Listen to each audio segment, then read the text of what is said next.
Hey, what's the scene?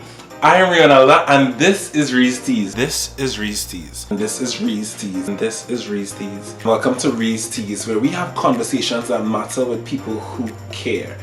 Join me as I connect and reconnect with new and old friends as we sip tea, spill tea, and catch up on everything that's going on in their lives and in the world. So like, subscribe, and don't forget to hit that bell notification so you never miss a single drop. Hi guys, welcome back to Reese Teas, where we have conversations that matter with people who care. Today I'm joined by psychologist Chezelle Joseph. Please welcome her to Reese Teas. Hi. Hi Chezelle, thank you for coming on. I'm honored to be here. I wanted to have you on the show specifically because, well, first of all, I also wanted to have you on, but once I decided to do the show, I wanted to talk with you particularly about anxiety. Right. So Chezelle, you did mention that you're a clinical psychologist. I think a lot of people at home may not necessarily know the difference between a psychologist and a psychiatrist, and they tend to use the terms interchangeably. For the benefit of those, could you explain to us what's the difference between the two? Yeah, I mean, it's a really excellent question, especially as both psychologists and psychiatrists work towards the well-being of a client. And sometimes the job descriptions overlap. But the major difference is that a psychiatrist is a trained medical doctor who prescribes medication and who really works with patients in that capacity. They may manage medication as their main form of intervention. The psychologist, in contrast, is the professional who would utilize psychotherapy as their main strategy for intervention and to deal with mental and emotional disturbances in clients. Another thing that's important to note about psychologists also utilize testing. So testing to evaluate and assess mental health and course of treatment. And you might also hear the term psychoeducational assessment. It's generally utilized with children, adults as well, but you mostly hear it connected to children. And it's an evaluation of how they learn, strengths and their weaknesses. So you hear that a lot as well associated with psychologists. Psychologist. Understand. Yeah. Now, knowing what you do, over the past year, I've been seeing a lot of people that I know in my age bracket on social media posting about anxiety. A lot of them seem to suffer with it and have difficulty coping with it. First of all, if we can clarify, what's the difference between having anxiety or having an anxiety disorder and one simply feeling anxious? Yeah. So you can't really start any discussion about anxiety with also talking about fear because they're so intricately connected. Yeah. So fear is basically an emotional response to an imminent threat. So you're walking down the road and somebody's rabid pit bull is loose and charging towards you. What you feel is fear. Genuine fear. Genuine fear. So the heart might start racing, the palms might get sweaty, you might feel nauseated, and of course you might start running, right?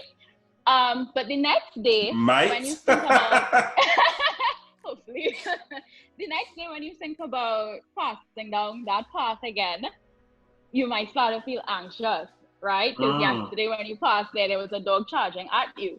So anxiety is the anticipation of a future threat. And they're connected, right? They're connected because they're both activated by the autonomous nervous system, all right? And I'm saying this to say it is totally normal and common to experience both. It can be beneficial. Like in the case of the dog, that fear activation told you, run. Run. So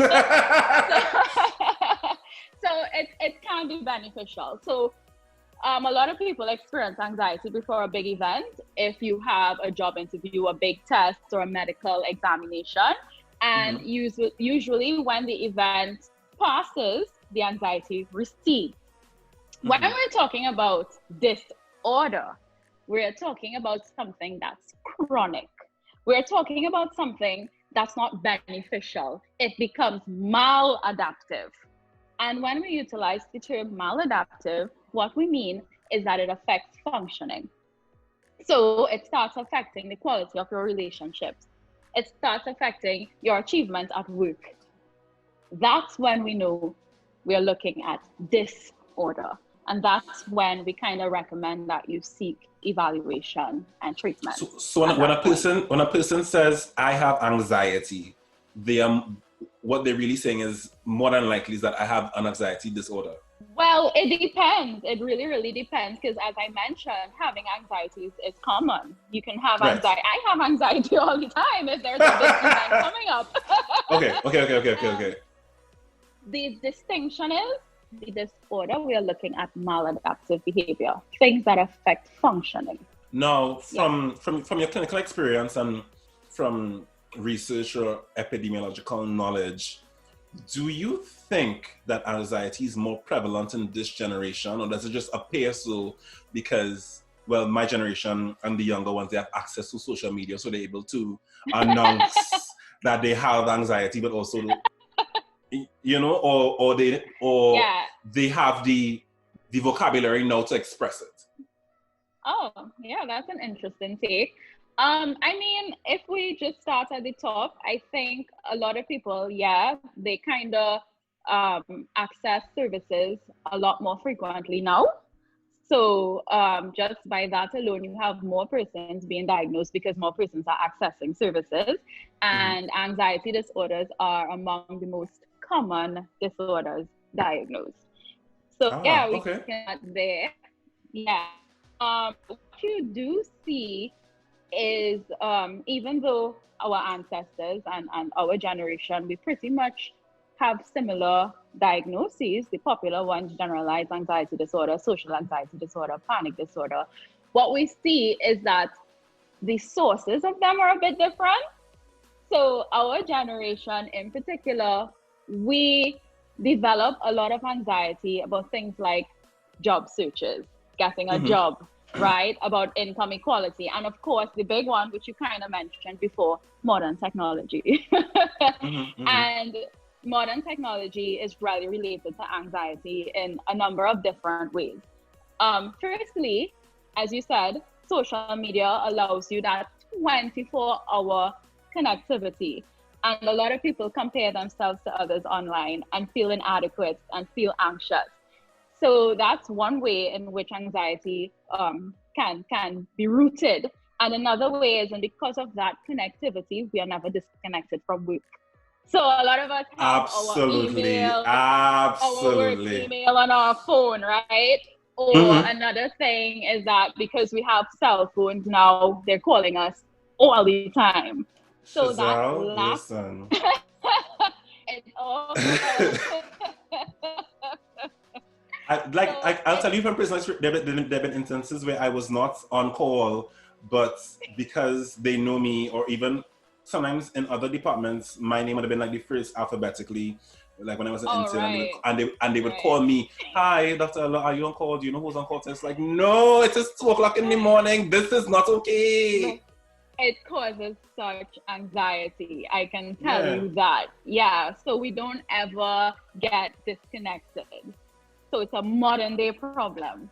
Our ancestors had landlines. and they could have taken off the hook. And they could have, which they did. Which they did. And if you went out and you were with your family at the beach, there is no cell phone to ring or no work email to pop up on your phone. You know? So when so an opportunity to unplug was a genuine opportunity to unplug, because that same family now, if they go on the beach, the phone is there because we have to take pictures for the gram. Come on. Get them things on the beach. Not tooching? Tooching. Yes. It's very important that when you tooch your booty, that you don't hoochie tooch it, or smoochy tooch it, or poochie tooch it. Okay. Yeah. Yeah, so you never truly unplugged. Yeah, for no, sure. I think you've touched on it a bit, but to elaborate, what coping mechanisms would you recommend to somebody to deal with their anxiety? But also, on the flip side of that coin, when do you think, or what are the signs that one should look out for that I may need professional help? Yeah, so I think it's really important to recognize, firstly, that any strategy you start to use, they're going to take time to work. It's not going to work on the first try. You're going to have to keep practicing and practicing that strategy so that your body habituates itself and starts to recognize that when I'm doing this, it means that I am coping, I'm in that coping strategy state, and that my body has to relax and settle down. So it's going to take time. There are a lot of strategies, a lot of easy strategies that people can start using very quickly if they do have anxiety. One of the first things, it's just talking to a friend who really has your best interest at heart and who you can talk to and feel safe with. Sometimes talking out strategies of coping is helpful, all right? Another thing, it's exercise, right? We are physiologically created to be active. So just being able to exercise boosts our mood, that commune with nature. If we're exercising outside, it's very relaxing. So exercise is a big one. Another one is ensuring that you carve out time to do fun activities. We are so connected and comparing ourselves to each other all the time that we think accumulating things will bring us happiness. But the research continuously shows that experiences bring us happiness. So go out and have fun experiences. Another important thing is mindfulness. Just being present in that moment. And it really ties back to that disconnection from work that we were talking about previously. Right.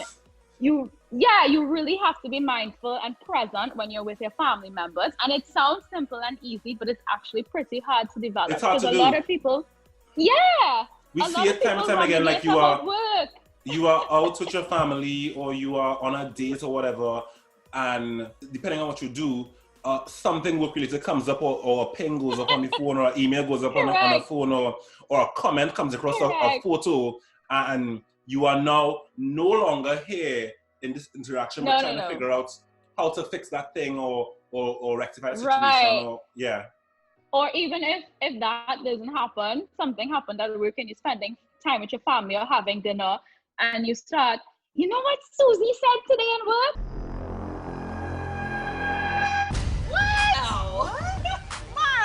Because I've heard that, and someone at this table has been talking behind her back, saying she's a lesbian in the closet. Who had been saying that? Who said that? Who said that? Who said that? And then it's a landslide into a conversation about work. You are ruminating about it. So it's important to learn mindfulness. And there are several ways you can achieve that. Yoga is actually pretty good. Prayer, doing some journal writing, all of those things help you to develop mindfulness. All right. And we also touched on making sure that you kind of disconnect from work. So one strategy is to have a work phone and a private phone, or to turn the phone off after work hours if you're not on call, obviously. So take it off if you're not on call, or don't download your work email on your personal devices. So that's another way that you can disconnect. Creating boundaries in the work environment is very important for managing your anxiety. Creating boundaries can be difficult because in the instance that I gave you where the person called me when I wasn't working, and I expressed that it was not okay, she was upset that I expressed that it was not okay because, you know, I thought it was cool, ting, you're vexed with me. And I was like, yes, I am. It's not okay to miscellaneously call me 2:00 in the morning. You know, And thereafter, it took a while. There was a bit of a tension between us for a while thereafter. Correct. But I could at least say for me, it's less likely now that someone's going to call me when I'm not on duty, knowing that I have expressed that it is not okay to do so. Great. So you took the little bit of discomfort up front to ensure that it didn't occur in the long run, as opposed to not addressing it and then having it continuously make you uncomfortable over time. And then months later, we are now 10 calls deep into you calling me 2:00 in the morning because now you think it's okay to do so. And now, even when I'm not on duty, because even when I'm not on duty, I'm up at 2 o'clock in the morning answering phone calls. So those are some great coping mechanisms. When would you recommend, or what signs should somebody look out for to decide, okay, I think I need help coping with my anxiety? Professional help. Yeah. So as I think I started to mention before, it's really when it affects functioning. So when your anxiety symptoms are so bad that you are starting to recognize your performance at work, for example, is falling. You're not getting to work on time, you're taking a lot of sick days, or you're not motivated to achieve because of those symptoms. Or if your relationships with your family members are changing, you're not as sociable, you're withdrawn, you don't want to go out. Affecting function means get professional evaluation. As you're aware, and as everybody who's watching is aware, we are currently going through a global pandemic where the coronavirus has been infecting people all over the world. And as a response to that, a lot of the social outlets that we've had to unwind are no longer available. We can't currently party locally. Commissioner of Police Gary Griffith has confirmed those held at a party in the Caroni area over the weekend will be charged for breach of COVID-19 public health regulations. Gyms are still closed as of the recording of this video. Beaches are currently closed as of the day that this video was recorded. From your practice or from your research or your observations, in what ways has the impact of the pandemic impacted people's mental health? Yeah, so you started off by saying a lot of our outlets for recreation have been restricted, right? The pandemic really affects people in a number of ways. The first thing is we are battling this disease that causes fear. Am I going to get it? Am I going to die? Is a relative going to die? Then on top of that, we don't know when it will end. Fear of the unknown. We don't know, we could be in this for years to come, and that scares people. Some of the measures that have been put in place to curb the spread of the virus, like physical distancing, can also be incredibly isolating. You have a lot of people. Yeah, have a lot of people. Go ahead. Like for me, well, you and I are friends, and as you know, like I'm very, very tactile, and until I had gone home for my birthday and like I had hugged my mother, like I realized like I had not been hugged in months. It's rough. Yeah. It's rough. Yeah. And for a lot of people as well, their jobs and their livelihoods are on the line because the economy is so fragile at this point. So people are now also dealing with, how am I gonna take care of my family? How am I gonna survive? And so what you find is a lot of people are having issues sleeping, their eating patterns may have changed, they're having trouble concentrating. Persons with physical health conditions, they're worsening. Mental health conditions, they're worsening. And you also find people are abusing substances more often to cope. To cope. What are some mechanisms? Now, I know we addressed some earlier when speaking about anxiety. In the instances of those mentioned above, what are some coping mechanisms you could recommend?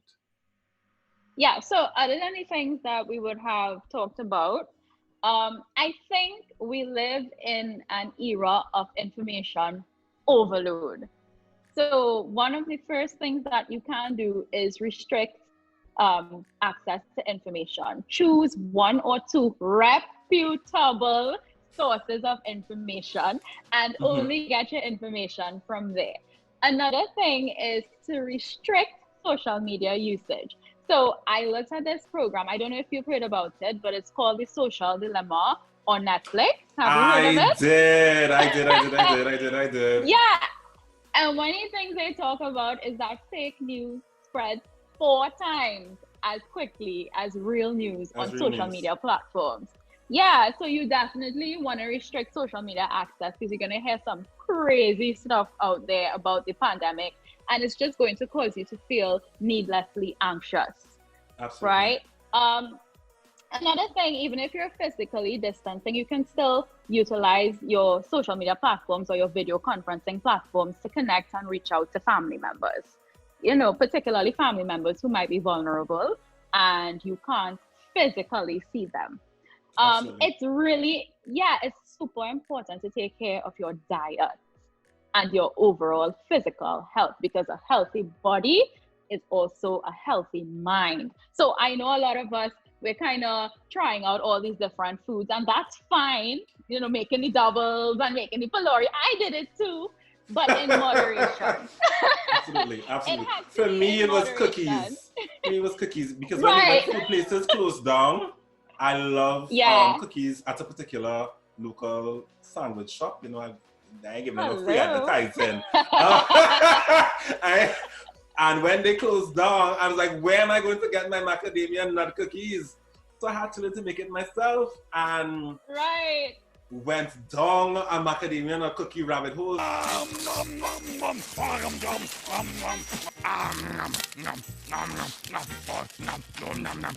Cookie, me love cookie. So I It's can a relate. rabbit hole. Yeah. So you just have to do it in moderation. Make sure you're getting fresh air and exercise. Make sure you're not drinking too much alcohol or using substances that are bad for you, because a lot of people are coping by pulling out the alcohol or smoking the marijuana. No, you have to really care about your body in order to care about your mind as well. And another thing I've kind of seen, I don't know if you've seen it, but a lot of people are saying, okay, guys, you're in quarantine, you have more time at home, so now you can accomplish things that you never had the time to accomplish before. And if it is you're not accomplishing them, it's not because you didn't have the time. I don't know if you've seen stuff like that on I've social seen media. stuff like that, absolutely. Right. And listen. Listen. Okay, what? Each to their own. If it is you are able during the pandemic and the quarantine period to pursue things that you wanted to pursue before, great, and power to you. But that's not everybody, and people shouldn't feel ashamed if it is that they just want to utilize this time to cope. They want to utilize this time, to connect with themselves spiritually, to reflect. Like, it's fine. There's no right way to pandemic. I love that. Wow, listen, I love. How true is that? All right. So for those who may need professional help, where can they access it? Yeah. So I actually gonna send you the numbers, so you can probably link them below on your page. But some of the major organizations you can access are National Family Services, Families in Action, the Childline hotline for children, which is a 24-hour hotline, and there's also Lifeline for adults. As well, the Trinidad and Tobago Association of Psychologists website, they offer a directory of professionals, so you can check that website out to see which professional you might like to see or consider seeing. And then in terms of the hospital or health center route, you can see your general practitioner, and then they can do a referral for you to a psychiatrist. So there are a number of different avenues to access services. Now, in our culture, because as I ask you about seeking professional help, it would be remiss of me to not acknowledge the fact that in Caribbean culture, and I think both of us can speak personally in Afro-Caribbean culture, and again, both of us personally can speak to Afro-Caribbean Christian culture, it is very often frowned upon to seek professional mental health because, you could pray it away, you could go by whichever religious leader. What would you say to someone who may feel as though they need professional help, but they are scared of that stigma, or they are scared of being viewed as the mad girl or the mad boy, or how they would be received by their family and community in general? And I think it's so interesting that you bring that up. It's just not an Afro-Caribbean thing, but I think it's an African diaspora thing. It's something we all share. So like, we have this history of slavery. Our ancestors would have survived slavery and survived such adversity that we are expected to be these resilient people. And mental illness is a sign of weakness. If you have mental health challenges, you're weak. That is a part of the conception that lives amongst us. It's unspoken, but it resides in the corners of our brains. And as you Absolutely. said, yes, yeah, you said, there's also this belief somebody walk over you, somebody do me something, and we have to visit the pastor or the priest to ensure that they pray it away. Absolutely. I think it's important for me to say to anybody experiencing that mental health challenges, they're not a sign of weakness. All right? Mental health, it doesn't choose people based on gender, ethnicity, race, or social class. It can happen to anyone. And a mental illness is the same as a physical illness. You're not going to tell somebody who broke their foot or broke their leg, a bone in their leg, walk it off. You're not going to do that. So it's the same for mental Absolutely. illness. And I think our community would really just benefit from more awareness and education campaign. Particular persons who have been successful in our community, who are productive citizens who may have had mental health challenges. If more people like that came out and shared their experiences and showed, listen, there's life after a mental health challenge. You can be successful. And I think that would be really helpful to people in our culture. Oh, wow. Absolutely. I feel you 100%. I love that. Thank you so much for that, Chezelle. And I really hope that anybody who's sitting at home and listening to what you just said will feel more motivated to reach out and get the help that they do need. And what I really, really loved, especially about what you just said, is that even myself, and I think all people who may have been viewing, I don't think we knew that there were so many resources available that you just listed. Because I also think one of the reasons why people don't always necessarily reach out for help locally is that they believe that they don't know where to find it. So I really appreciate that you've given us now so many avenues to access mental health. And I will list the phone numbers and relevant websites below in the description bar.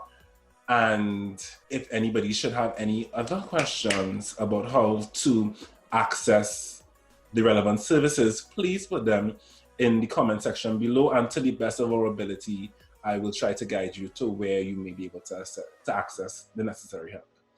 Thank you so much, Chezelle, for coming on today. I really enjoyed our conversation. You're welcome.